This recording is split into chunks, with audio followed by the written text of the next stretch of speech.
welcome to listen our talk Onwards to the Stars, the making of Odysseus. My name is Kröger, and I was Pronounced Odysseus. I don't care. I can pronounce it, but whatever I like. My name is Kröger. I was the producer and story lead on Odysseus.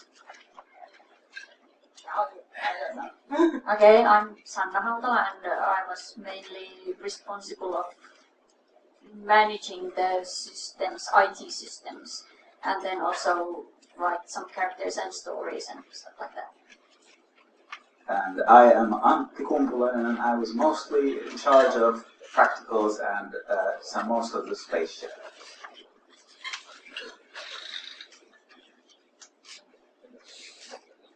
We're going to start with a small video done by larp completely from in-game footage. If there's someone among us who has not yet seen it, but it's pretty cool, so we're just gonna give it a go once more. Yay. Not like that.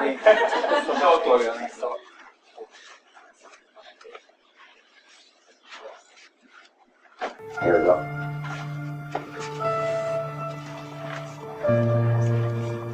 Oh yeah, there's gore.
Yeah, well, it really did capture a lot of the feels of the game, as we feel, and it was pretty cool. Lots of drama, some action, gore, spaceship, and panic.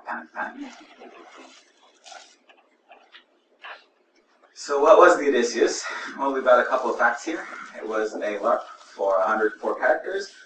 We started out with, we wanted to do something that's kind of Battlestar Galactica. We wanted to take some inspiration from Stargate and Babylon 5. We wanted to go with all the main sci-fi inspirations that we had grown up with and enjoyed, even amongst our more adult years also.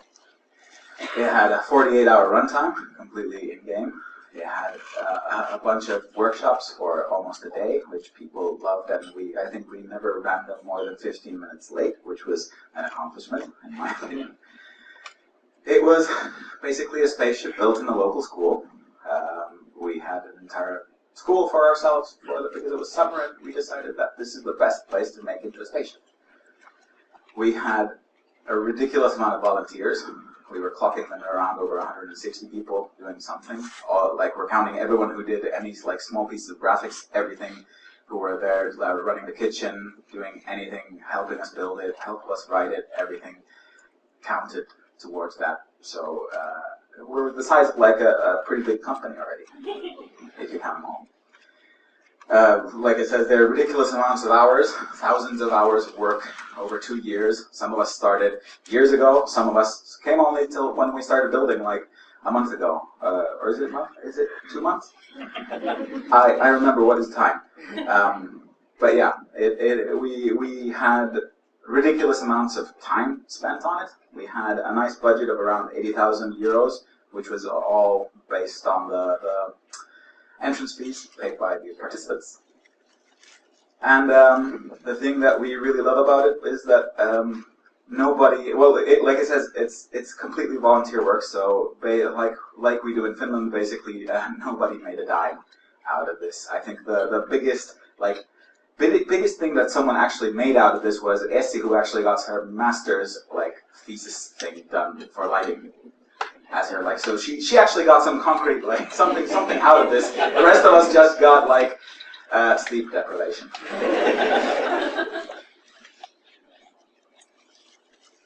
All right. Then a little bit about what we are going to cover here on this talk.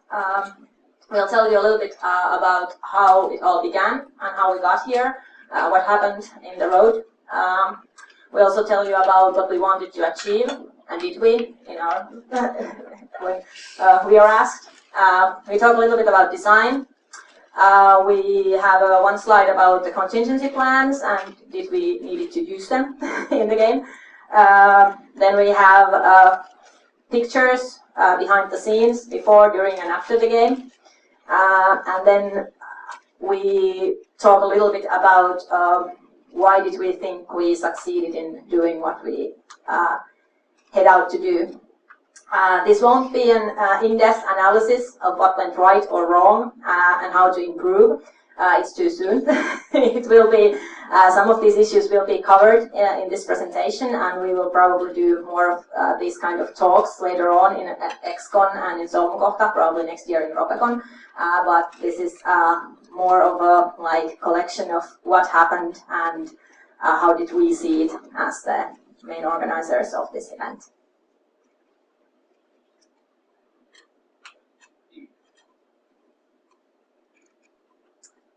All right, let's start with how we got here, part one.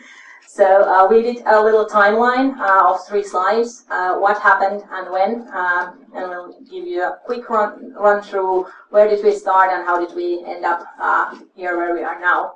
So the idea for this LARP sparked in the LARP Organizer Convention, XCon, in October 2016, so it's 2.5 years ago.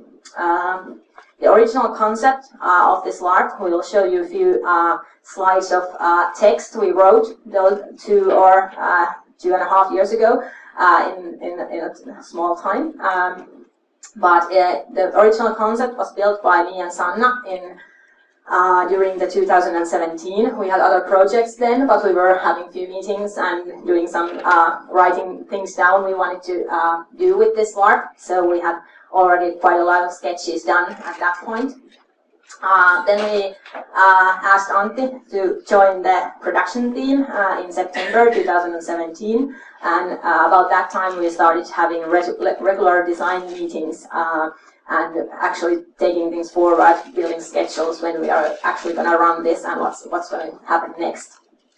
Our first core team recruitment was in XCon 2017. And it continued in Knutpunkt in March 2018. Most of our core team was drafted in these events, but a lot of people joined in also later on. Our first bigger team event was held in April 2018. There was about 25 of us then meeting up, and we had the first design, like we talked about everyone, what we are going to do and what we want to achieve, and asked about everyone else that why did they want to join and what were their expectations of the project. And we did the first story and system design drafts in the spring 2018. So already then we had the basic skeleton structure of what we want to do for this LARP. Our website and our trailer was published in summer 2018. First code lines were committed to our GitHub. It was in August 2018. Of course, we started to plan it a little bit earlier, but the first lines were in our GitHub. Also, character concepts were created during the autumn of 2018, and then we got the venue September 2018. So we had a little bit over half a year time to design what would be where. The responsibilities divided to different teams, and regular team meetings began also at that time. So we had quite a lot of meetings. And more team were recruited in XCon again. And then on December we started to sell our tickets. And then the next bigger team event was in January 2019. And of course the casting was in February 2019. And then I was pretty much walking around looking for garbage dumps and stuff like that, because like someone said earlier, this was a larp made partially by trash and a lot of inspiration.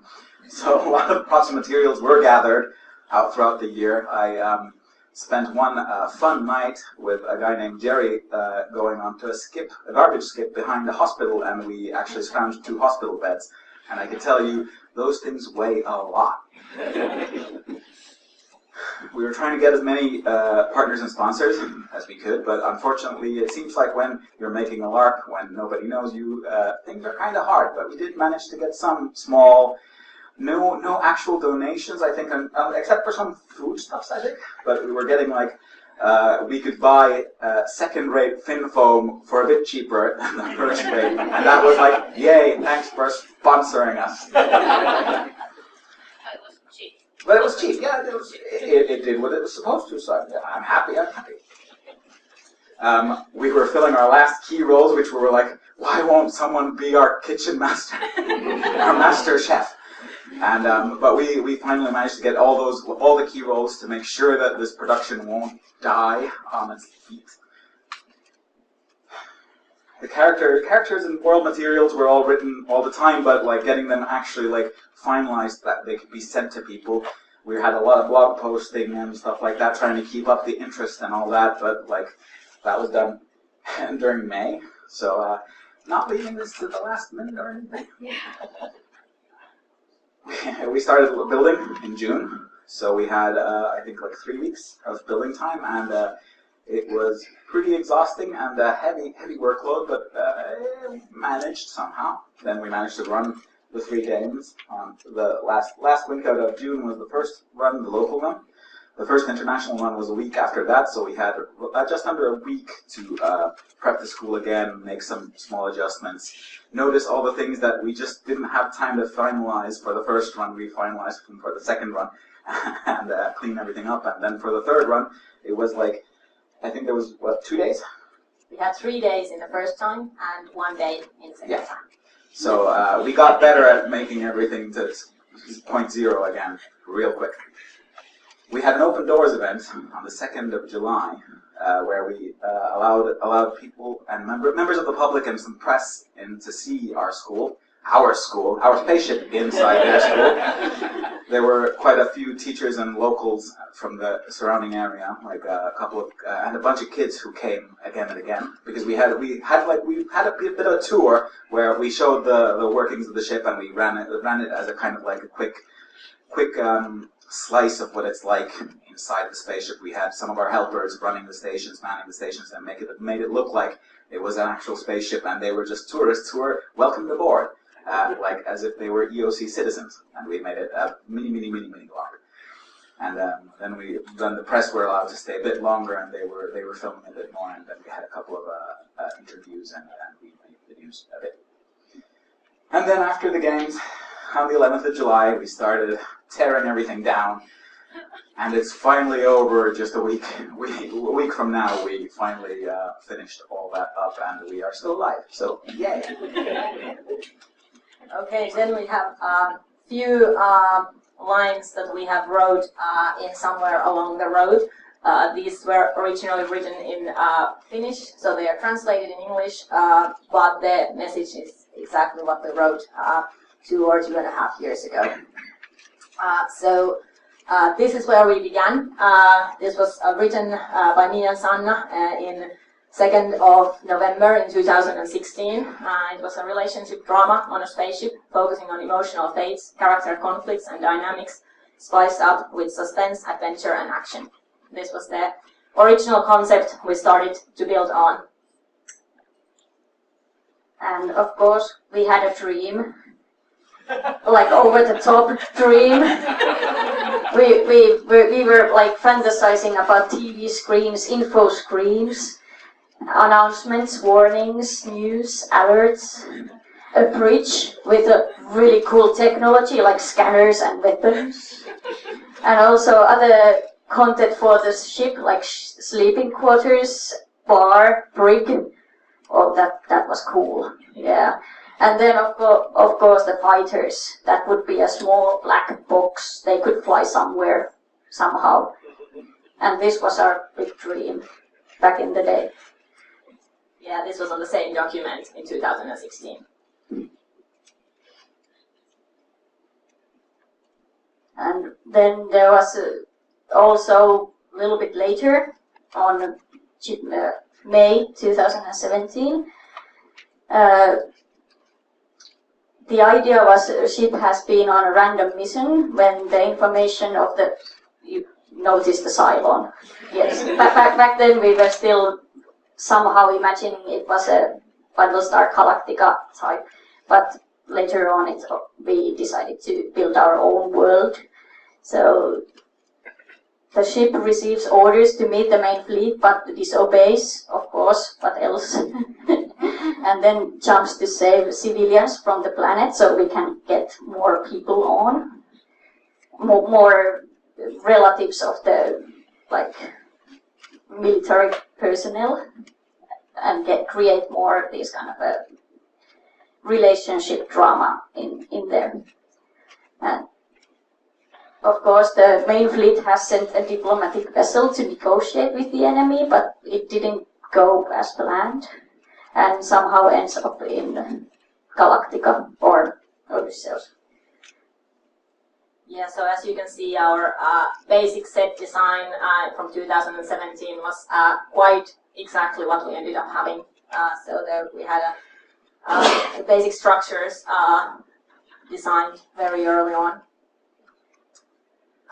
We also talked about this, the style of the LARP. We didn't talk about clockwork LARP at the time, but the ideas we had, the framework script needs to be designed for the full 48 hours. What events should occur, which ones are timed, what preparation each one needs, which characters are affected by what. Yeah, is a particular character required by an event? So we wrote down these ideas that we need to be consider, we need to be doing to make this kind of LARP happen, what we want to accomplish. So this was also in the same document in August 2017. Then a little bit about, now you know what we did, and then we can tell you what we wanted to accomplish. So we had a few ideas on what we would want to do with this LARP. And the first one was this dream. We had an idea of a LARP with 360 scenography, working technology, well-executed practicals, functional characters, and meaningful story arc. And I think that for many, this is the recipe you can have 3 out of 5, or if you're very lucky, you can have 4 out of 5. But to have the full straight, it's a really tricky challenge. It's a challenge in a small scale game. It's a huge challenge in a big game. It's even a bigger challenge in an international game. And then do it 3 times in a row still successfully. It was like Mission Impossible, or it felt like that, but this is us. we were like, yeah, let's do that. Let's aim for that. So basically, we went together and we were thinking what's the point of this? What are we going to do? What's going to make it special? And we're like, well, there haven't really been that many international LARPs in Finland. Mostly they've been ages ago, and there was one called Freak Show, a couple of years back. I was actually a player there, but they weren't what we'd call like blockbuster LARPs. So we wanted to head for the we were thinking about like how do we make this like compare with something like College of Wizardry or Convention of Thorns or something like that, and we're like, we don't have castles or shit like that, but how can we compete? And then we were like, sci-fi.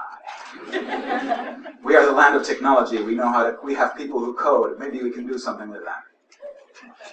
We also, we wanted to kind of like, well, when we were going to the international scene, we really, really wanted to kind of like show what Finnish LARP is like, because personally, when I go out, I've been to quite a few international LARPs now, and it's like, but they could do things differently, and I'm like, but I want to do that, and then they tell me it's the Italian style of LARP, or it's the Spanish style of LARP, and whatnot, or the Nordic style of LARP, and then I'm like, but I like our type of LARP. Let's show everyone else how we do it. And then we were like, yeah, this is going to be like properly grounded in the basics of how Finnish LARP works. Obviously, we're going to take it to a crazy level, but the way we write characters, the way we plan the main plots and the character plots, all the character connections and all that, we wanted to make it be like true to the proper Finnish way of making LARP. We wanted to. When we were going to go for, when we decided that let's go over the top, we also were kind of like, let's try to raise the face of LARP in media and go for something that we can actually like proudly show off. And we pretty much sent press releases to every and all medias, and something came over and we were like, yeah.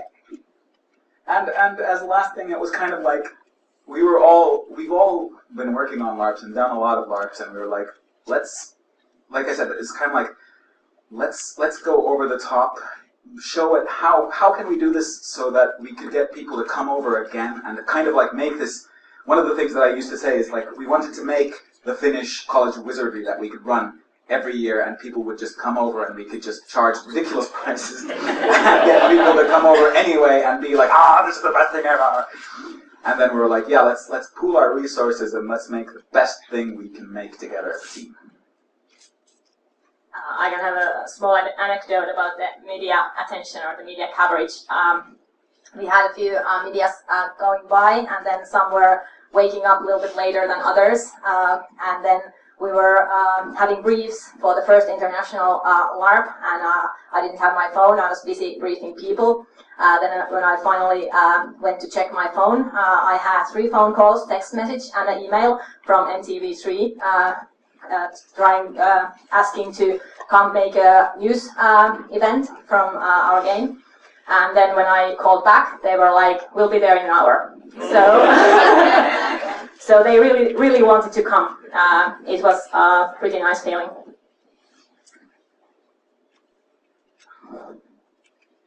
So next we're going to talk a bit about the design of the game and how we ended up in some of the things that we were, well, doing what we did. And like I was already talking about, like we wanted to show off the Finnish way of making it, but here we're going to unpack a bit of what we mean by how we designed it and what we thought about. So yeah, like I already said, Finnish style of LARP.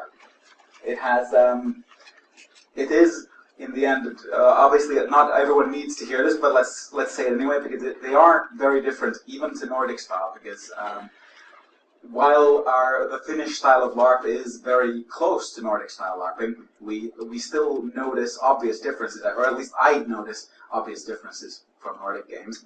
Like Nordic LARPs still allow you a lot more wiggle room for yourself to create your character, to tune your character, to have your relations, and there's a lot more pre-planning of scenes and stuff like that. And most of the time in Finnish LARPs, we don't really have that much, and we especially don't have that many sandbox LARPs. We are a lot. We come from a LARP culture where we really do have pretty, I'd say, like strict plots already thought out by the GMs. They kind of like have an overarching idea of how the game will go roughly, and they've written out things and events and stuff that will happen. And often Nordic LARPs or other international, especially international games, We have more like there's a lot of possibilities that the GMs are willing to let people do and play on, but they don't really have such a strict thought of how the game will run. There's maybe 1 or 2 main events or stuff like that, but everything else is pretty much up to the players. So yeah, we have a very story-heavy game, which was very all characters had their own character narrative, and all of them had very strong story arcs and narratives and connections. But we gave them also.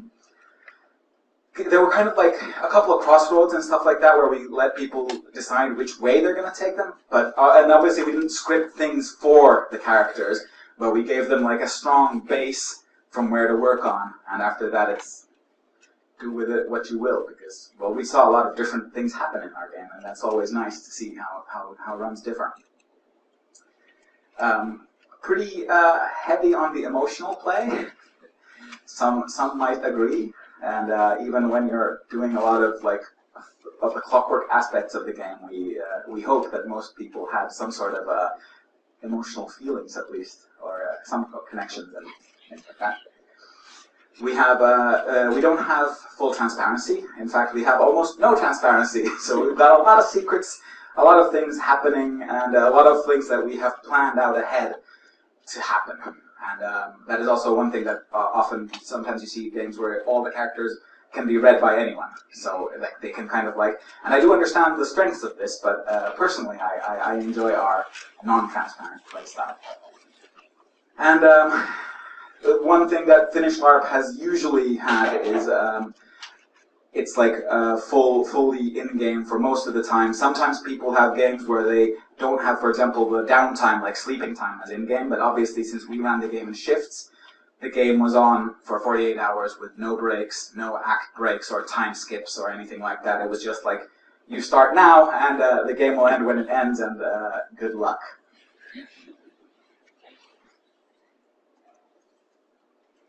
So yeah. Continuing on that, player experience was built on 4 main elements, obviously. Everyone had their own plots and character-driven stories, but obviously there was also a main plot arc or a main story arc for the game. Obviously, because we were going to show you later on how and we had a somewhat strict railroad for the ship itself to go. It also dictated some things that will happen, some places the ship will visit, and some events that the ship will end up in. Obviously, this being a clockwork LARP, for most of the characters, this dictated the schedule you lived and ate and slept in, and the way kind of like you had time to do your things. Everyone had downtime, obviously, and they had off-shift time. But military characters especially had that time when they were on duty, and things that would happen were also sometimes considered that, okay, now this guy's on duty, what would happen that would really shake their ass? And obviously that ties into the runtime events, which were like, okay, now they're on duty, and let's have this person have the ship they know their parents are on is going to have a malfunction and they're not going to be able to jump. Let's have some drama. So, depending on what character group your character was in, obviously there was different emphasis on different parts. We had civilian characters who had a far larger emphasis maybe on the personal plots, the political plots, and the melodramatic plots, and the military characters who had a lot more investment in the runtime events, the clockwork.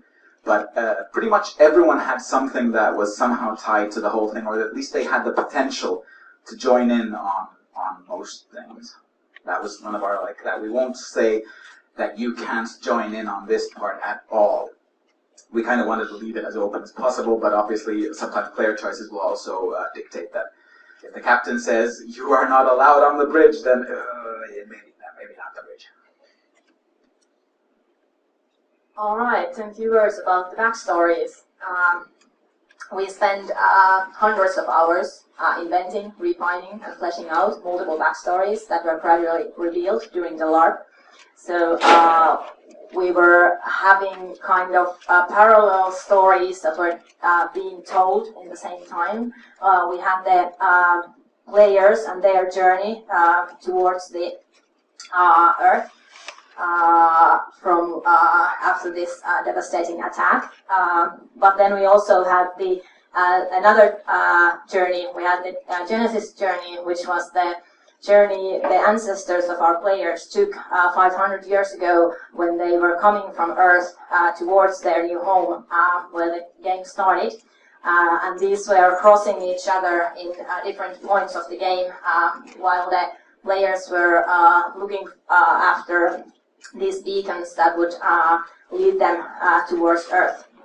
So we spend quite a lot of time thinking what information we will be revealing at a certain point of time to have a maximum impact for the game, considering where the game was going from the other direction, from the other system towards the Earth.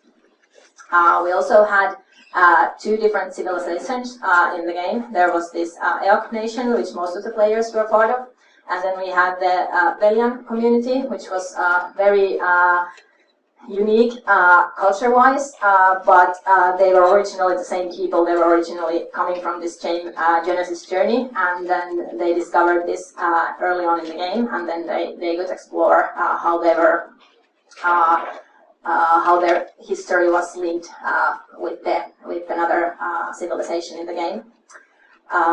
Then connecting to that was this alien race we had, which had lived in this galaxy like thousands of years ago, which was actually one of them was still alive among the Velian people, and their story was kind of linked in the Velians, and then this whole thing tied into the main enemy of the game, the machines, which were originally created by these elders.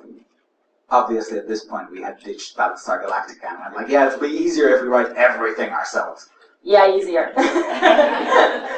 Yeah, this was actually the part which we one of the reasons we decided eventually to ditch the Battlestar Galactica, because this is the part we enjoy most, like creating this story, creating all this background information and the connections. Not me. We, yeah. Not me. Oh, you. me, I like. Also others like. Then, like we had these several backstories, and we were thinking how we are linking all these to each other, so that they are kind of a part of the same story, but they come there from a different perspective, and they have the different impact, and there are people with different motives, and how they together forge the history, and how it links to the present day, and the decisions that the players need to be doing in the LARP. We also had the kind of antagonist human faction that had actually woken up the machines. And then we had the little bit of information about the Earth survivors, so that there was at some point of the game revealed that when the Genesis journey began, it was actually originally planned to erase most of the people from the Earth to stop the overpopulation and then return to Earth, but this failed for a few reasons, and then when people were at first thinking that there is no one left to Earth to help them, it was later on revealed that there was people actually who had survived in the Earth. There was this outpost found, sent to search for the Genesis people who had left from the Earth, and then there was a little bit of information what had happened in Earth during the past 800 years.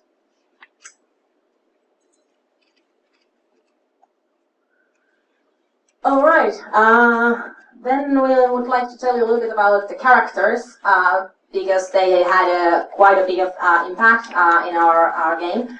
We spend a lot of time thinking how would we create these characters so that they are all intertwined, and how the plots will go throughout the game. There was 104 characters, and it was quite a task to create plots so that they would benefit from each other. So, and that they wouldn't be taking too much time or like, so that all would be interesting, and then they would have meaningful connections with each other. So I've been drafting here a little bit timeline, what we did character-wise. We created the basic concepts for the characters by me and Sanna. Early on, we had over 104 characters, and then there was either one line or like half a page of text, depending on the character, about how much information we had of each. Some had only the like occupation or some idea, and some had a lot of more information. Then we had this writer meeting. And we divided which writer is going to take which group or which characters to write. We ended up with 15 writers, plus me, and we also had a few more translating a couple of characters in later on. So quite many people working on this, and we still needed to like keep it together somehow. So that was my role in there. And when we say translating, so there were a couple of writers who preferred to write their characters in Finnish, and since we were like talking about doing an international LARP, all characters had to be in English. So in the end, we just let them write in English, Finnish, and then we just translated them to English to make it easier. We first wrote the public short descriptions. They were like 3 lines long in November 2018. Then we were refining our character concepts. I will show you a little bit more information about that later. Then we had this character dating site, so people could write what kind of plots or contacts or things they need for their characters, and then I was playing a pin and putting characters together, making the connections, thinking which group would benefit from the connection to other group, and so on. Then the writers were fleshing out the characters, inventing backgrounds and creating more plots and like making the character whole. There was these ideas, and then the writers just took the ideas and made them make sense in the character. Meanwhile, they were also coordinating with each other and keeping me posted what they were doing, so that it was possible for me to like check out that all the characters are balanced and there are not too plot-heavy characters and some who don't have anything. So it was then possible for me to like direct the new quests for certain type of plots to those characters who had less things to do. Then our writers wrote the personal short descriptions to the players in February 2019, and then continued on writing the character descriptions. I did the cross-check on every one of the 104 characters in April. I did some timeline corrections, some tone fine-tuning, adding some missing information. So I ended up writing like from few lines to a few paragraphs for probably each and every character. But it was easier for me to do it myself than to divide the job for different people, because then I could just keep it all together and keep the idea of what was the whole, and it was just easier to do it that way. Then we were filling all the information about the characters. The players could look in the during the game from the databases, and that was done by the writers and most parts by Sanna, who also read every single character and then wrote tons of information and NPCs for each character in the databases. Then we had a bunch of proofreaders who read every character, so that the English was in the same level in each characters, and then we sent characters out in May 2019. Okay, here is a little bit about the refining the concept, which I was mentioning. So for each character, when we had the basic idea, this is what the character is about. Then we had this list of questions we asked every writer to do for their own characters. So we asked them to consider what would be the mirror contact for that character, meaning that the other character that was important to this character and vice versa. So that every character would have someone who cared about them and who they cared back. So it was to make sure that all the characters would have a meaningful contacts. In most cases it worked out, not all, but I think it generally helped to balance the characters out. There needed to be a positive contact, a job or a function. What was the main thing in this character? If the character was coming outside of Odysseus, there needed to be a contact, tie the character to its own character group. So, for example, if you were a civilian medic, you needed to have a background connection to one of the medics on board the Odysseus, so that it made it easier for those civilian specialists to be drafted in for the teams on board Odysseus. Then there was required to be a plot that your character can influence, has an agenda or has agency with, so something you could start playing with, have something your character was set out to do. We preferred that there was some sort of conflict in the character. Also plot that would come from outside, so something your character didn't know to begin with. And then we encouraged the writer to consider if there were enough contacts or if there were too many. So is the character balanced? And then we encouraged them to create at least one NPC contact on other ships, so that the players could worry about someone and be shocked when the ship would be destroyed during the larp, and their loved one would die terribly. Or survive. That was the lesser event, but also that happened.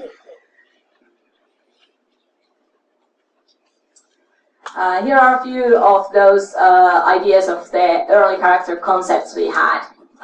This one was a young and promising officer, competent and efficient, comes from a lower class and has forged their success by themselves. A relationship with EXO's politician child, which the EXO doesn't approve of. This was what we gave to the writer, along with the position in the ship, the role and the name of the character. So there was some basic information and then some idea what we would like to go with this character. Which character was that? That was Deva Trugov, the earlier one. Highly intelligent scientist, married to a politician, El Kent, good friends with psychiatrist, developed something important, super weapon. This was Joe Diagani. Child of the science officer, in love with their childhood friend, pop star E. Arima, possible budding romance, dreamed of being a career pilot and did well in flight school, but always in their older sibling's shadow. E. Arima was dating their sibling who died in an accident a year ago. Said accident was caused by this character, not completely on purpose. Hacker. So this was Eli Booth. So there was a little bit different amounts of information on each character, how much we had planned for them early on. Then we had this contact dating site, so here are some kind of requests we had there, like someone high in the ranks who can turn out to be their father was asked to one character. Someone from the EOC they've shortly met about a year ago who they can talk to about the Velian faith and tradition or even personal matters. This was asked there. Someone who's been keeping an eye on them on orders of the military. So we're looking for different type of contacts and like which character would fit in this description. Needs a point of contact to EOC politics. A very close friends from 20 years ago. So then writers could write down these kind of requests. They were somewhere this short and somewhere were like half pages long, like ideas of what they would want to do. And then I went through all our characters and were thinking which character would be a good fit, and then if there was some adjustments that needed to be done to make the contact work, and then I just paired up the writers and they worked out the rest with the contact.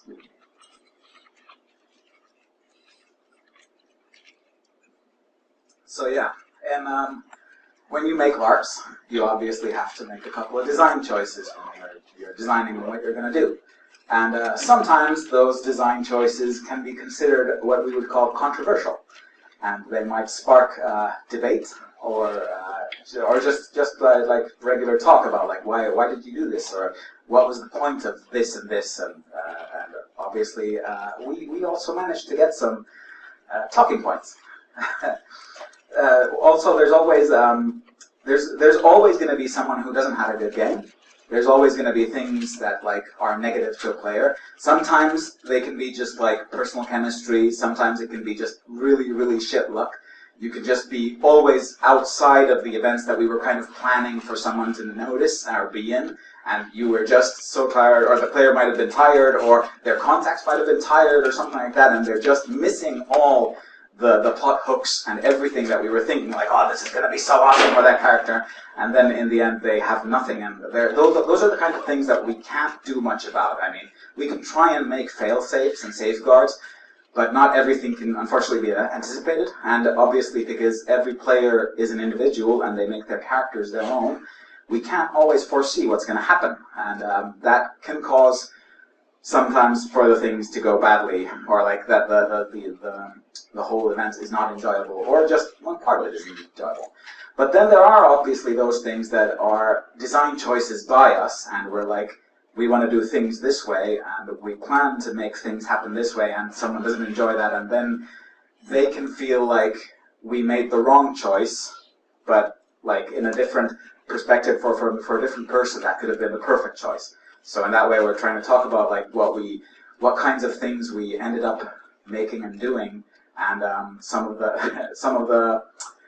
the conversation about them, and then we're going to also kind of explain our design choices on these couple of particular issues.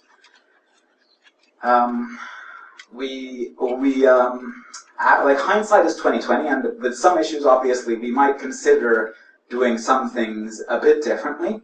Now that we've had like long discussions on the internet about it, but some of these, or most of these actually, we pretty proudly stand behind, and we think that we made the right choices, and sometimes, and often in the case where we telegraphed very clearly that these are the types of things that this game will contain, we think that sometimes it might be just that the player either was had different expectations for whichever reason, and sometimes they were just in the wrong game.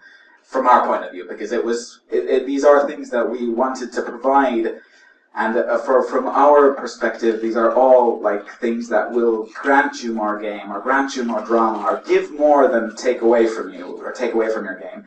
And they're kind of also partially like cornerstones of part of its Finnish design and part of it's our design. So we're going to go through a couple of these, like in no particular order. So obviously, with Finnish design, railroading is one thing that always sparks a lot of debate. How much you can railroad? How much of story design is railroading? And what you can do to keep the story on the railroad. For example, for us, one of the most obvious railroading examples was that we had a very specific path for the ship to jump. We had mapped out all the sectors that the ship should jump into. There were a couple of places where the jumps weren't planned out perfectly, that there was some wiggle room that you can jump to this sector or this sector, because it didn't have, for example, a specific planet that we had placed there that we wanted the people to jump into. But sometimes we had a couple of times where the players were just like punching in jump coordinates which were almost completely in the opposite direction of where the whole story was going, and that would have completely taken the game off its rails, because there was a very small window for the jumps. It was roughly 3 hours between jumps, and we had to keep it going, because otherwise some of the things that we had planned for wouldn't kind of like fire at all, because they wouldn't, for example, make it to a certain planet, and they wouldn't find a certain beacon that would be the next breadcrumb in their trail towards Earth. And the story design obviously relied heavily. The way we kept that railroad going was that the reason you would jump every 3 hours was that obviously at some point the enemy was going to jump after you, and you were going to, or the players were going to feel a lot of pressure to jump away. And we gave such while it originally comes from the Battlestar Galactica episode where they're constantly jumping away from the enemy. We obviously thought that it would be ridiculous to try and make it that short, because in there they're just jumping to survive, and we wanted to have the players actually run after something at the same time as they're being chased. So we had this 3 hours to make sure that we've got enough time to have land missions where the Marines would go and secure these beacons out of places where they were left by the Genesis ships, but also that that they'd have time to bring it back to the ship, and the scientists would have time to decipher the next coordinates, because the next hint and clue and coordinates were always in the information from the previous jump. But also we didn't want them to kind of like sit on their asses for too much, and if it looked like they were sitting on their asses too much, the enemies just started jumping in and jumping in and jumping in. And we did have a couple of very, very high space combats where things were looking pretty grim. So obviously this design gave us the pace of the game, and most of our narrative structure and character stories and main plot arcs and everything was fit into this like main railroad type. And obviously some people prefer a sandbox, but we thought that we'll get out a lot more actual story, actual feelings, emotions, and drama if we pace it out and we plan it out in like beforehand. All right.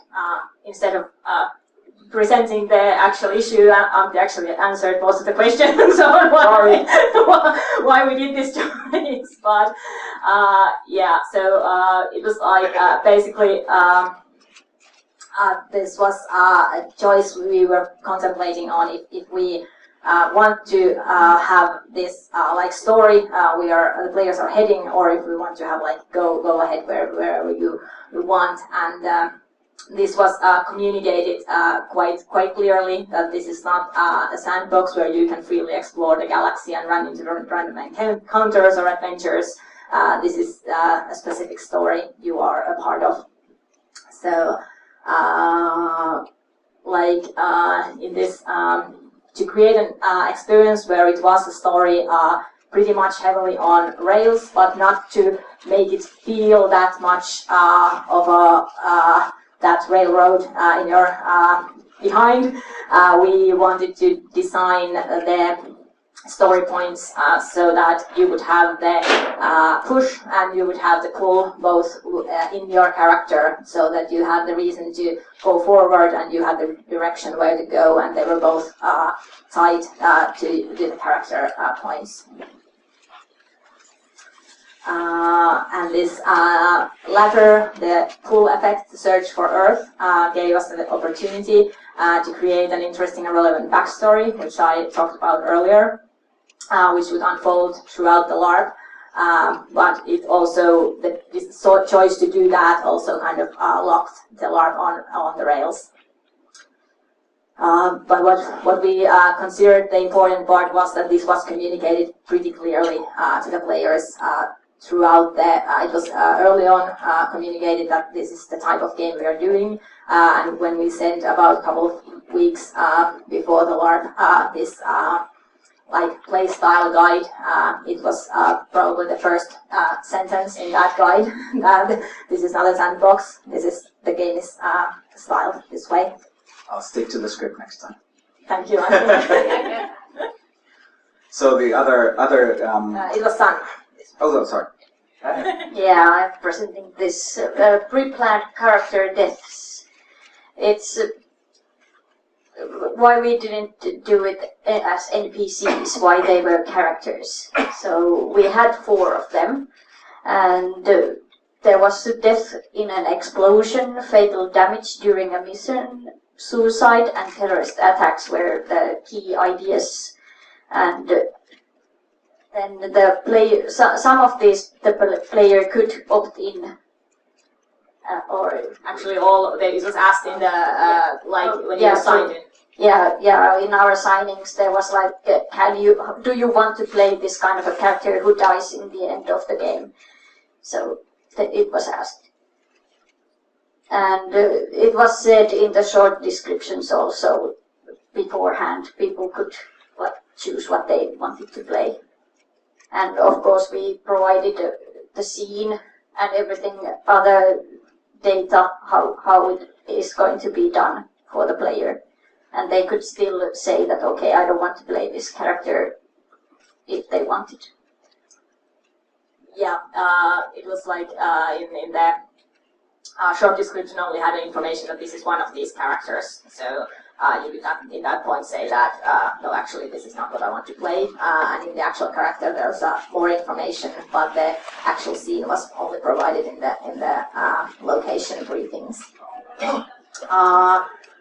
Why did we end up doing this? I've had a very good experience before in a LARP where a close contact, not even that close, but someone in the same group died in halfway of the game, and it gave me a huge amount of emotional play. It was one of the best experiences in LARPs. That the scene that resulted in that event.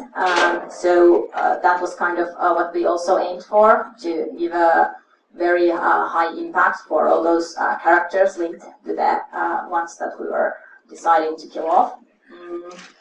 So it was mainly to maximize the drama potential, to create touching and memorable scenes, to emphasize the aspect of loss and the cost of survival. When you have a game about survival, about the difficult choices, it is kind of important that you have some losses. If you don't lose anything, then you don't kind of feel the loss, or you don't. It's hard to be linked for the characters and linked for the story if you only succeed. So we wanted to create a few elements that would actually drive home the point of actually losing something.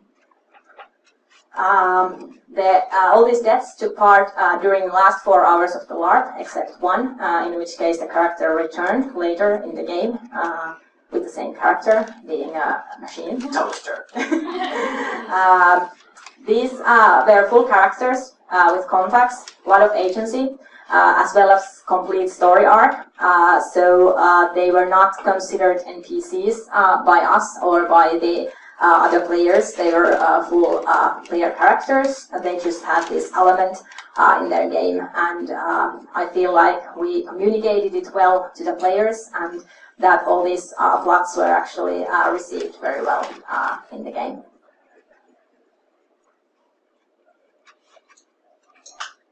And then the diplomatic victory denied. Why did we want to not end it happily ever after? In the lore, there was machines who attacked and destroyed the most of the civilization, and ever since the survivors had been escaping it. And during the LARP, there was a possibility to negotiate with the enemy. But early on, we knew that this is going to fail. They cannot just no. And in one of the runs, it was really tried, and they tried to chat with the enemy fleet. Yeah, there was this conversation with the Nest, which was the main AI of the enemy fleet, and the last words of the Nest for the human civilization were, "We feel for you, but you are a threat. Goodbye." Yes. So this has actually sparked some conversation, and we had several hours of conversation in one of our meetings when we were talking about this, like the main points of this story, how we're going to end it. This connects it as well as the next slides. We had a lot of conversation about what we want to tell you in this story. And the diplomatic victory, it was not the story we wanted to tell. Among the themes we wanted our players to explore was not the triumph of diplomacy, but it was the cost of survival. It was what would you do in order to survive. It was the desperate actions beyond diplomacy. what would the players do when all the options they have are bad. And also to place our players in a position where the same actions can be seen as both heroic and terrible, depending on the perspective. So these were the kind of themes we wanted to bring to this game, and also allowing the diplomacy to prevail. It would have probably felt good right after the game. The players would have been like, "Yes, we won. It was so good. We were making the negotiations, and everyone lived happily ever after." And then they would have soon forgotten it. We wanted to create something that would provoke conversation and stir emotions even after the game was over. So this happened in a different degree in different runs. So it depended a lot how much these themes were explored during each run, that how much of it players actually considered after the game. But in those runs which were more heavily invested on trying the diplomacy, these ideas and these conversations were quite heavily had after the LARP ended. And to have this kind of impact could only be achieved by denying the diplomatic victory, which would be like the obvious choice most people would do given the opportunity to do it. Yes, then there was the Star Color mission. All the runs ended up doing the Star Color mission, or end it into the mission. And it was a small vessel which had a stealth enabled during the game, and it had a really big bomb on it. So in the end, everyone decided to run it near the nest and just blow it up. And of course, there had to be someone on board to make it feel more emotional. And we were discussing it how many for a while. And it was hinted to characters in their characters that this could be possible, but we didn't want to push it. And there were few other options the game could end, but this mission was only like the ending we were hoping for the players to end up, and like only good ending they could get. Other ones would be feeling even more of a loss for them. So, but they were nevertheless options they could take. So they could abandon the rest of the humanity, the rest of the fleet, who could no longer jump and just keep running. Or they could allow the enemy to win. They could decide that humanity didn't deserve to survive. That would have been an option they could do. Or run the Odysseus to the nest and blow itself up to save the fleet. Yeah, if for some reason they didn't get the Star Color fixed. We didn't want to push this ending, but the ideas were featured in some characters, especially the special ops team on board Star Color, which had the basic idea of this mission already written in their characters. So the players had some idea of what was possible, what they could do. And why did we wanted to push the ending for this? One part of it was already answered in the previous slide, for we didn't want the game to end in a diplomatic way. So we needed to come up with another solution. How would we end it so that it would feel a victory, but that it would leave some questions open? So we decided to go with this sacrifice for the greater good, as it is an interesting theme to play. Who are those people who will sacrifice for themselves for the rest of the 14,000 survivors? There was still at that point in the fleet. We decided to spread it out so that the groups that could partake were spread out across all the player groups. There were military, civilians, and aliens all needed to make this mission possible. So it would touch everyone on the game. And in the end, the Starcaller mission was framed very differently in each run. In the first run, it was quite heavily considered to be an act of war against an unyielding opponent. So there was not that much of a moral conversation around it. On the second run, the first international one, there was quite a lot of conversation considering this mission to be a genocide of a sentient race of the machines.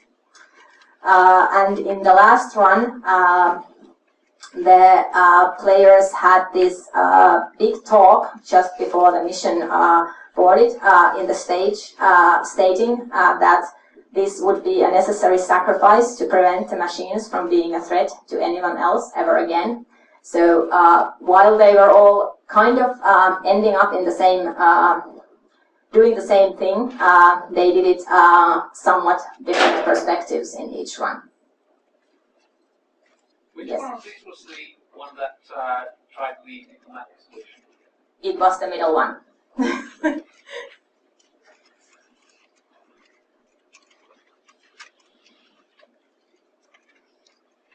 So there were civilian characters, and this was also something that was debated. We had roughly around 40% of characters who were civilians, which was, it's kind of hard to quantify because pretty much all characters had in their background at least some sort of military training, or everyone had this background where they went to the academy because it was something that was done because there had just been the first machine war like 20, 30 years ago. So basically everyone was kind of like expected to go to the military, and most characters had it in their backstory. So they had some sort of training, and that would basically allow them to be drafted during the game. It was obviously because the machines had just destroyed most of human civilization. Martial law had been declared, so the military was in control. So it was always possible for the captain or the commanding officers to just like forcibly draft civilian personnel. And this was one of those things that we wanted to make possible, even though not necessarily a thing that everyone has to do. Yeah. Why we ended up having these civilian characters?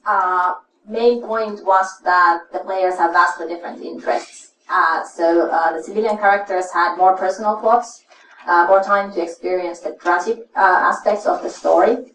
And they also had the chance to experience this story without the skill tests involved in the procedural gameplay, which will be our next topic. So while some who enjoy a lot about this construct of this game in the perspective of a bridge officer or a marine or an engineer, there are a lot of players who do not want to have this tight schedule or have to do these concrete tasks during their game. So we wanted to also have an option for these kind of players to take part in this game. Also, when we considered how would we run this game, we were pretty early on set that we were aiming for something like 80 to 100 characters, and if you would have that many characters in the military clockwork element of the LARP, then there would be too little for everyone involved to experience. There would be, like now Marines, everyone went for around 2 missions, some for a little bit more, some for a little bit less. But if there would have been a double amount of Marines, it would have been 1 mission in tops, and then none of the players would have actually received what they were coming from to get from the game.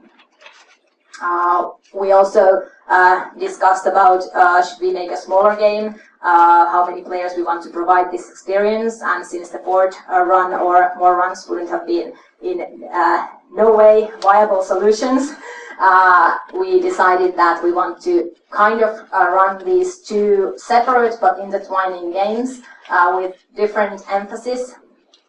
So we have this clockwork military LARP, and then we have this civilian relationship drama, survival skills,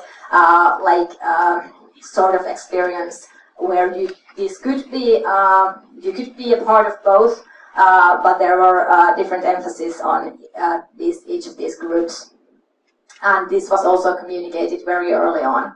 The only issue we run with this is that when we took the players with you can buy the ticket and you're in for the sponsors and also for the main tickets, we ended up a little bit more for players who might have enjoyed more for the clockwork elements of the LARP, but they were also put one of their hopes for a politician or a valiant or some other civilian or non-clockwork element character group, and then we just had to assume that that's also something they might enjoy playing, even though the other three of their wishes were for the clockwork type of parts of the game.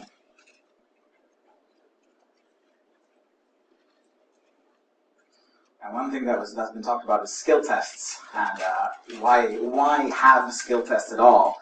So basically, when we're talking about skill tests, we're talking about things where you have to actually kind of know how to do something. So if you're like on the bridge or a pilot, you have to know how to play empty epsilon, even just a little bit. So you can click the enemy and click shoot missile, and then click reload missile, click shields on, and stuff like this. And while, yeah, it sounds like that's nothing, it's still something that you kind of have to do. And for engineers, it's like physical puzzles and mini games. We had them do these.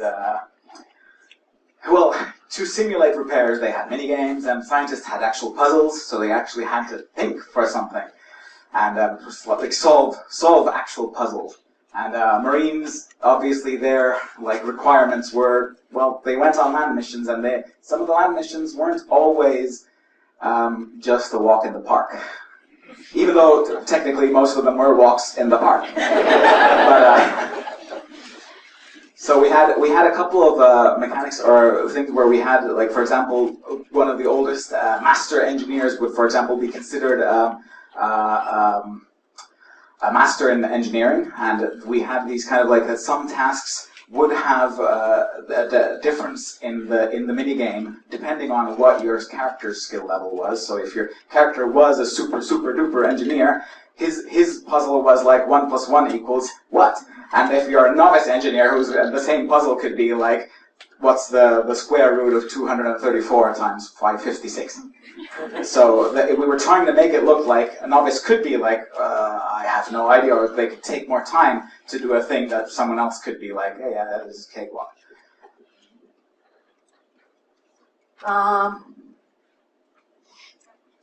Yeah, the aim for this kind of content was to offer an interesting and varied tasks that feel like the character is doing their job, and that would have a direct impact on the game, especially in the engineering part and in the bridge, and for many other of these skill tests as well. The tasks that we wanted to have needed to be an actual doable things instead of just reading off-game instructions or play acting the actual work. There was some of this as well, but we didn't want it all to be this. So we also had these things you could actually do. The tasks were also designed to give an impression of expertise to outsider. So if some thing could look very difficult, even though it wasn't, after you had done it like 2 times, you probably did it 20 times during the LARP, so you were seeming like being an expert in a short while for others. All of this was virtually impossible without making some level of skill tests that would require some level of player skill and involvement. So we decided that this would be the direction we wanted to go in order to accomplish the things that we would want for the game. The actual difficulty was tried to keep as minimum as possible, but I think that we also somewhat overlooked some of the issues that might have been too difficult for some players, and that was causing some frustration. But we did actively sought out to be as accessible and as possible to all players, so that we did these workshops and we wrote pretty step-by-step instructions on most of the tasks and tried to make it as easy as possible to do these actual tasks involved. Plan B. Yeah, we had a lot of plan Bs and C and D and probably X, Y, Z also. Here are a few which we ended up using, or where we ended up using plan B. Like in video calls, originally we were thinking of having the zip phone and code a video part to it, but for some technical issues we ended up using a Discord video music or footage or something in Discord. And it worked well. It worked really well. And of course in land missions we had the app where they could in real time see where they were, but on top of it we wanted to give a map. We should have given them a compass too. That would have helped. And then we had a lot of tasks which involved NFC tags, but we didn't get the readers because we had an idea, we had a reader for ID cards to log in with the card, but because we didn't get the readers, you just had to input the code there and then you could log in. And also the same thing went for the bracelets. We had a bio ID NFC tags on the wrist, so we just had these basic things and just glued the tag in them. Yeah, the bracelets we ordered didn't arrive on time, so that was a plan B done a day before the first one. And we did order them like 2 or 3 months up ahead, so sometimes it's just not our fault. Yeah. And we all the time we had some technical people standing by and waiting for problems to appear and then solve them as they appeared. And it wasn't like a plan B, but we were expecting stuff to blow up. And then before the game we tested what would happen if the electricity would go down and how we could get back everything online and how it would go. So the few tests we had time to try before the game. Also, we had this, like, what it says there, like pirate radio. We had a pirate radio where the players could listen in onto, like, someone from the ship, from the other ships of the fleet might be, like, making illicit radio channels where they disseminate information, like talk about things that might have happened, and they were mainly considered for plot points that might be things that some people were sitting on completely, like, let's not talk about this with anyone else. And then we're like, but we want people to know about this.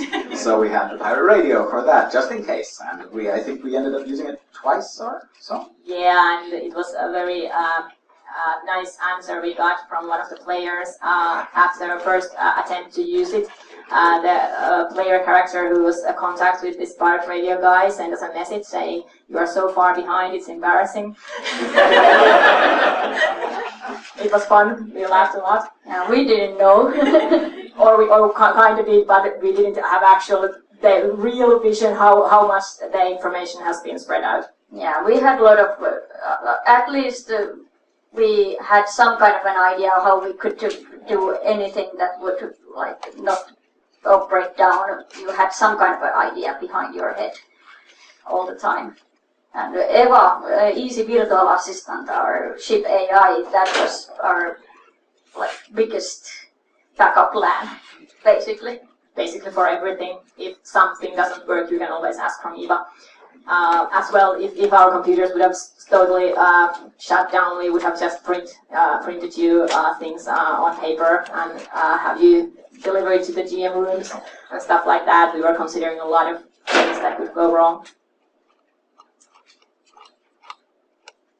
Alright, here are the bunch of pictures behind the scenes. We have 25 minutes to go, so we are going these through pretty fast because then we have a few more slides in the end.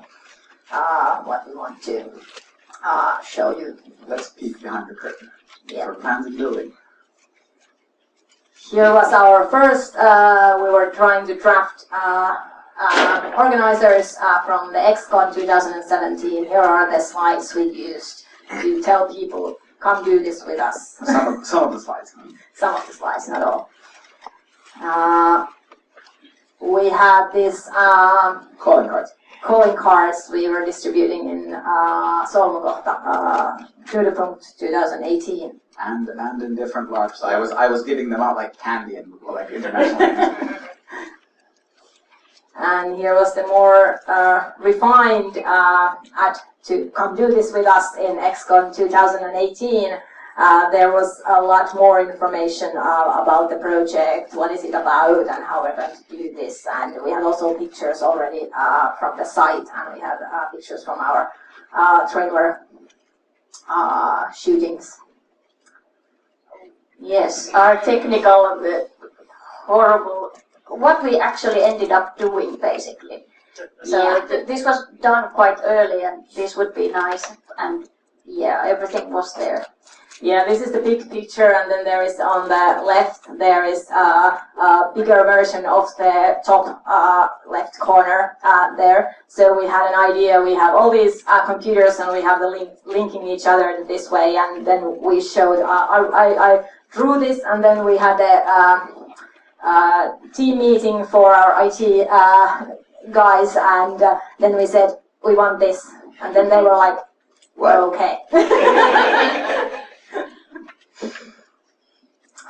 This was the first interior Design concept by me, I'm not gonna. concept, yeah. Before we even had a location, we ended up having a location pretty close to what we wanted.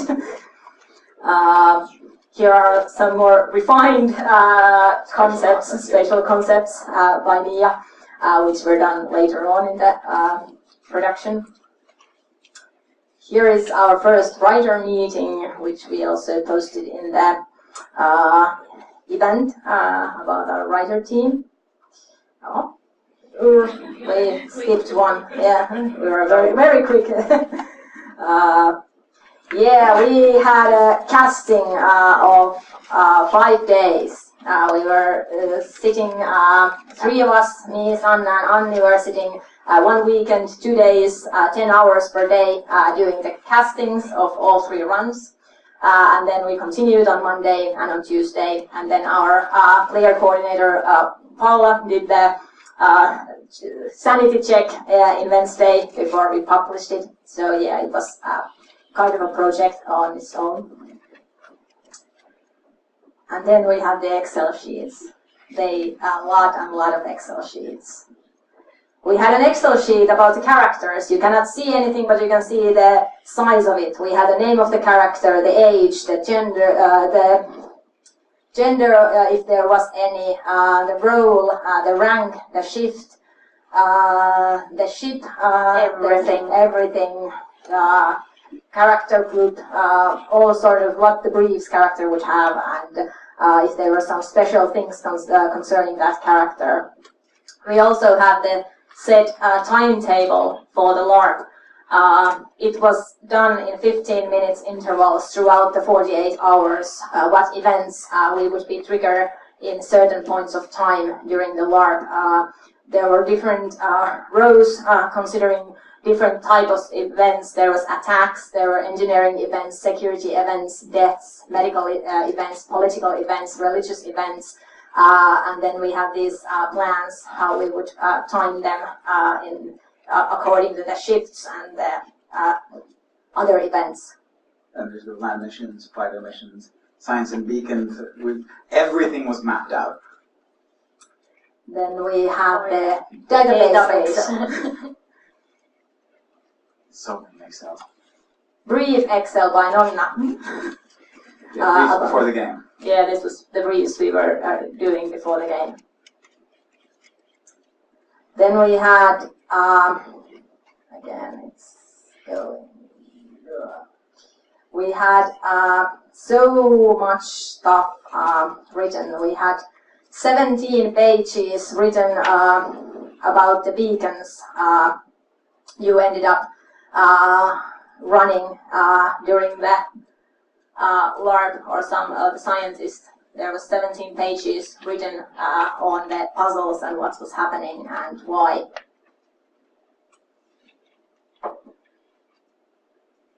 Do you know how to get back from that? Good. We also had timeline, the same kind of yeah, we did that. No worries. We had same kind of pages from timelines of different groups the characters were having. All sorts of documents, a lot of them. We did also a survey on what kind of things the players would want to have for this LARP. Since players really always know what they want. And then the building began. We have some pictures of what it looked like. Yay, so much stuff. There's the science lab being constructed, and there's so much stuff. And look at the table inside there. It's the captain's table inside the science lab. Why is it there? We had scaffolding to build the Great Wall because it was there to block off the science lab's already done. Looked a very safe position Yes. of that. It never looked like that when I was building the scaffolding. I just made it rock. Then we had some IKEA beds. A couple of times me and Laura said, oh, fucking tuffing, because the bed type was an IKEA tuffing, and they were horrible to put up, and they are even worse to pull down, and we are never building any anymore. And then we had the game itself. This is what the first jump looked like in the GM room. Or the beginning of it. After that, it was like, oh, we need to Run. do something probably now. What shall we do?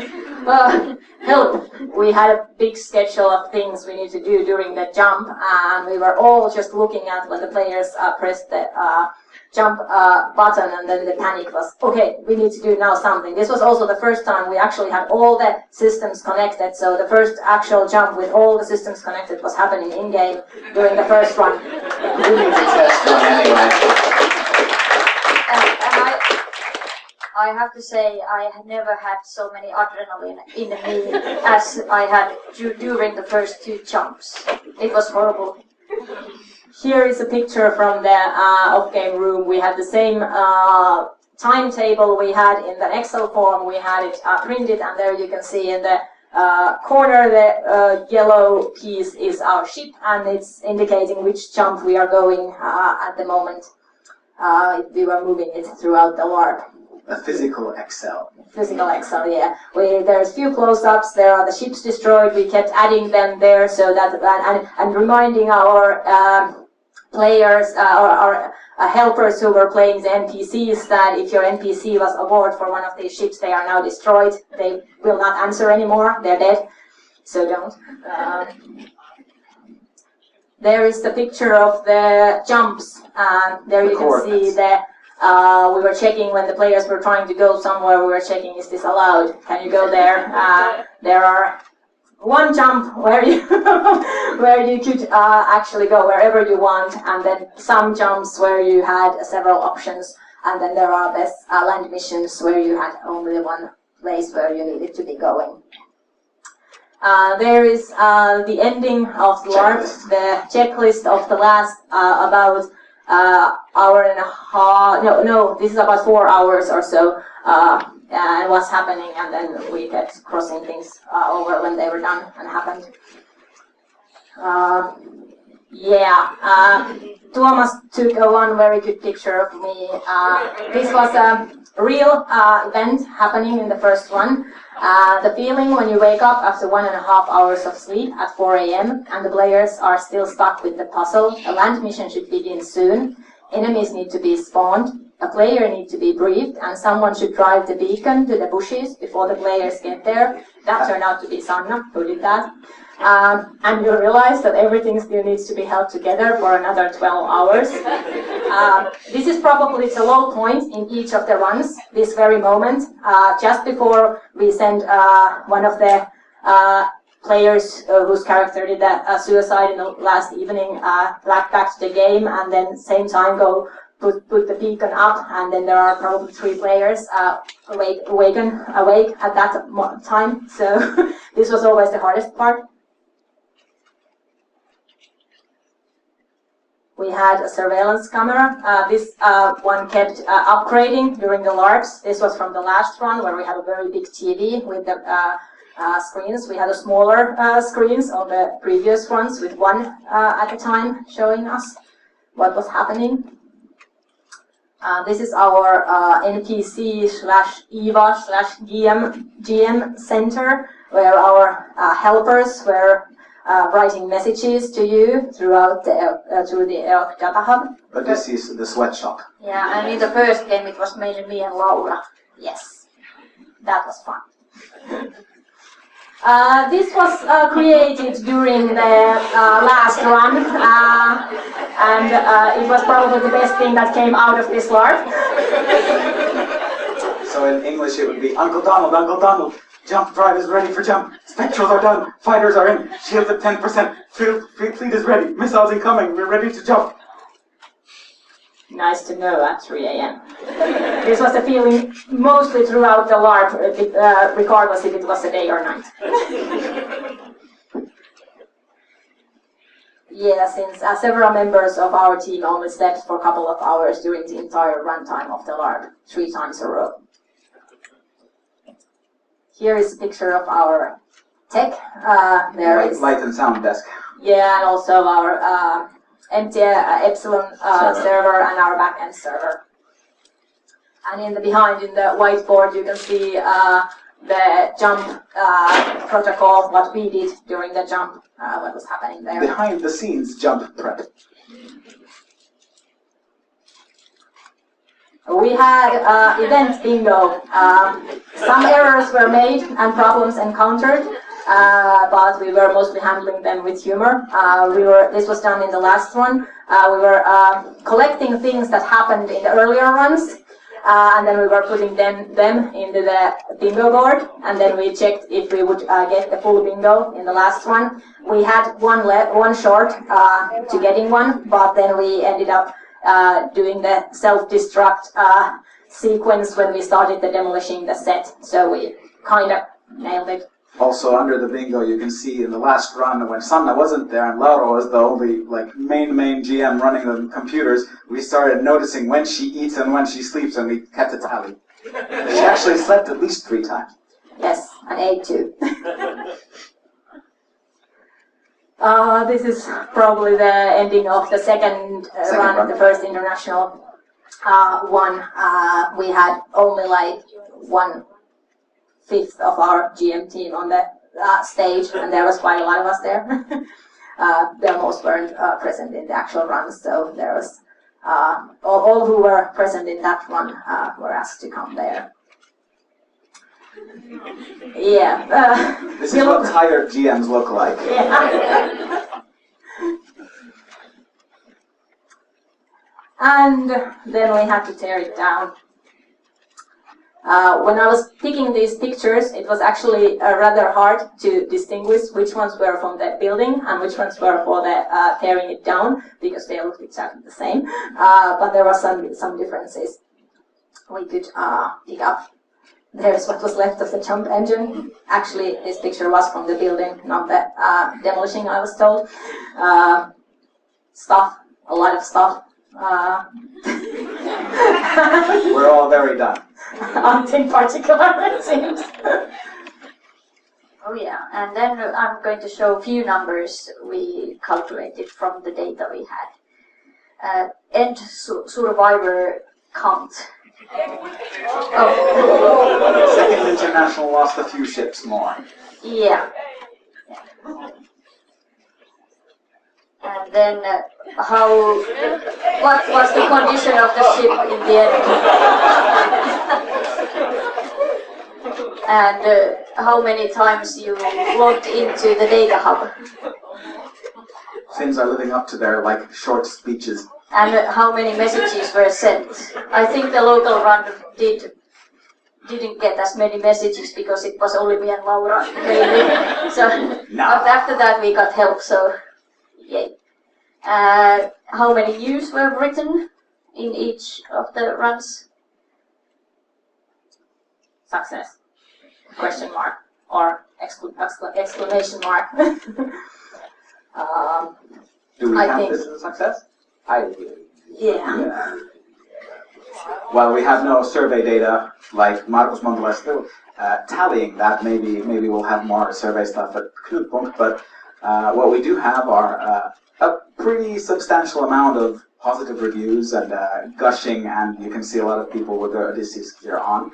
So from all runs, it was pretty much mostly positive. Obviously, the Week of Stories will make that seem larger even, but even with the Week of Stories, the amount of positivity was just like overwhelming.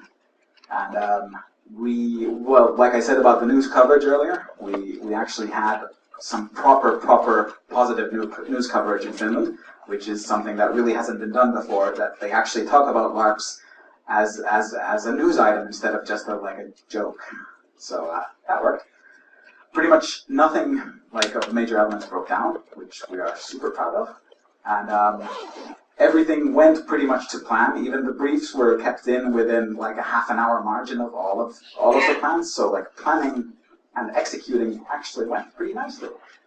And we're all still be able to walk and talk in the same room, and nobody burned out. So I'd say I'd call that like yeah, maybe we did succeed. Here are links to a few of the media coverage we had. We were featured in primetime news in the national media Yle. We were featured in primetime news in the biggest commercial channel, MTV3. We were featured in an online article with a video and in a big tabloid, Ilta-Sanomat. And we were featured in Helsinki area regional news. Also, some other smaller medias have made stories about this game. Also, there was the high schoolers newspaper thing that had like 45,000 readers or something like that. That was also like nice. We collected a few ideas what we consider that made this possible. It was the striving for even unnecessary professionalism in some aspects or most aspects of this production. It was insane levels of dedication. We had so much work to be done and done in very high standards. It was crazy ideals. Ridiculous amount of professionals doing volunteer work. So many people in our project were professionals doing what they do in their real time for real life jobs as a volunteer work for this LARP. Pride and ownership spread across the team. It's been absolutely amazing to hear how many of our volunteers have felt like this is their project. They feel that they are part of it and they are very proud to be part of it, and it's ours. It's 160 of us who make this possible. It was the shared dream and vision we had. It was immense amount of coordination, organization, technical specifications and meetings that made it possible. And some of it was pure luck. Like I said, we tested some of our systems in production, never do that. Sometimes it pays off.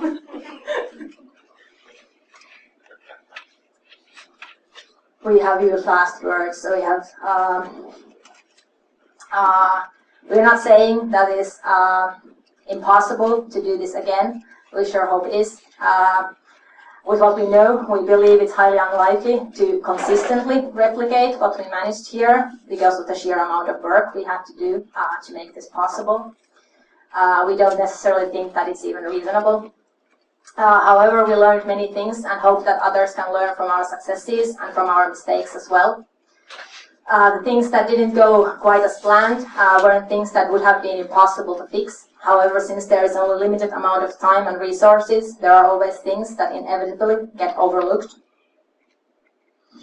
Where we've already been saying it for a couple of times that we aren't going to be. This is never meant to be a full analysis of what we did, like, and in a very critical perspective. So we are going to take some time before we're going to go into proper things we did wrong or things that we're really critical about.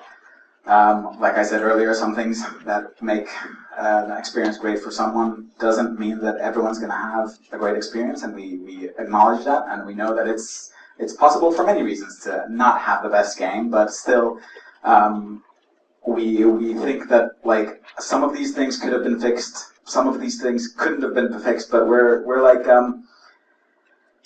right now we'd like to be happy with what we did and be a bit proud of it, and just thank you, and just like think about it in a positive way for now, and start looking at it more critically later on. This project is not something we're likely to do again. Our initial idea was to make something so high quality that it would be popular enough to be run again in the future, possibly annually. During this process, these ideas were, however, quickly forgotten. The sheer amount of work required and the level of ambition we ended up reaching took us by surprise. We aren't saying it will never happen, but for now, this was it. No concrete plans for the future. However, we hope that what we did inspires other organizers everywhere. And we want to end this with our awesome theme song from Hannu, Niemi-Helena Haaparanta and Mia Makkonen. And after this, we will take a few questions before time is out, because we have a few minutes.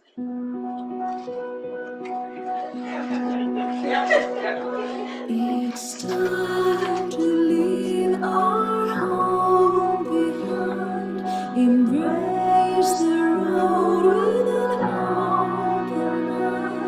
Although the journey will be long, together we stand strong.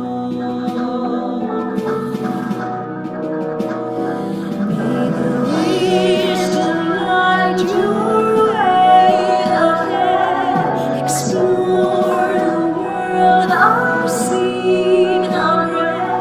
Remember stories of the old, and find the way back home. Way back home.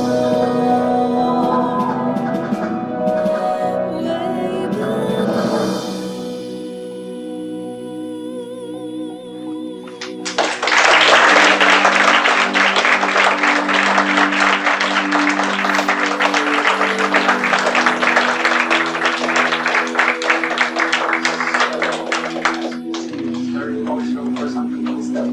Any questions or? Yeah, there was first question. Alright, I have never done a minute of LARP because I thought it's all about swords and sorcery, and your talk is filling me with regret. Where should I go to serve in space one day? You can go in larp.fi.